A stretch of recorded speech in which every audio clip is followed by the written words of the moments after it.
ஓகேங்க. அனைவருக்கும் வணக்கம். இந்து சமய அறநிலைத்துறையை கண்டித்து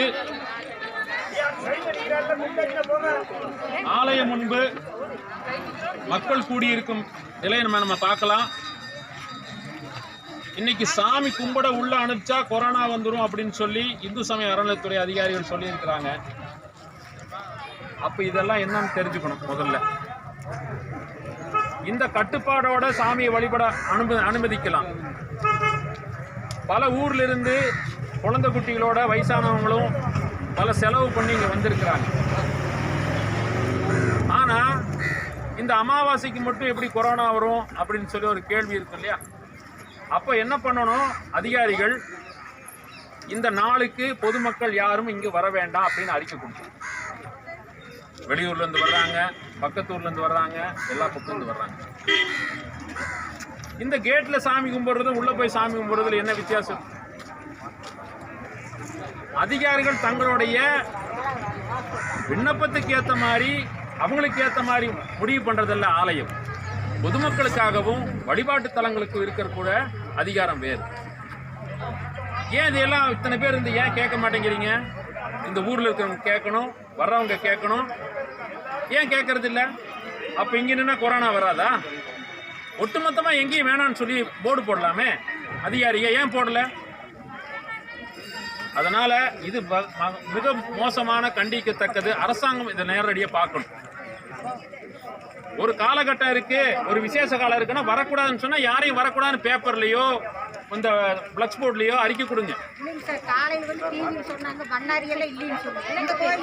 அதே மாதிரி எல்லா கோயிலும் சொல்லி இருக்கிறாங்க. பாருங்க, பக்கத்துல ஒரு அம்மா திருப்பூர்ல இருந்து வந்திருக்கிறதா சொல்றாங்க. அப்ப இந்த மாதிரி எத்தனை இடத்துல இருந்து வர்றாங்க? இது ஒவ்வொரு ஊர்ல இருந்து இந்த மாதிரி கிடா வெட்டு இதெல்லாம் இந்த கோயில்ல பிரதானமா நடக்கக்கூடிய இடம். அப்ப அப்படி இருக்கும்போது இத்தனை பேர் வெயில்ல காஞ்சு இங்க இருக்கிற கல்பரம்பத்தை வச்சு இங்க இருந்து கும்பிட்டுக்கன்னு சொன்னா இதுக்கு நம்ம வீட்டிலேயே போட்டா வச்சு கும்பிட்டுக்கலாமே. எதுக்கு இவ்வளவு தூரம் வரணும்? எதுக்கு வரணும்? தேவையில்லையே. பத்திரகாளியம்மனை கும்பிட்றதுக்காக அது வரும். ஆனா இப்ப இங்க இருந்து இப்ப சமூக இடைவெளின்னு போட்டிருக்காங்க. இதே சமூக இடைவெளி அரசாங்க அதிகாரி இருக்காங்கல்ல, இந்த மாதிரி கட்டுப்பாடு விதிச்சு வரணும் அப்படின்னு சொல்லி டோக்கன் வாங்கும்போது காசு வாங்கும்போது கரெக்டா வாங்குறாங்கல்ல. அப்ப அதே மாதிரி மக்களுக்கு பணி செய்யணும்ல. ஏன் செய்யல? அப்போ அவங்களுக்கு வருமானம் மட்டும்தான் முக்கியம், வழிபாடு முக்கியம் இல்லை. இது உடனடியா நீங்க இங்க இருக்கிற பொதுமக்களாகட்டும் ஊர் மக்களாகட்டும் அடுத்த முறை இது மாதிரி இருந்ததுன்னு சொன்னா இதை கண்டிக்கும் தகையில நீங்க தான் நடந்துக்கணும்.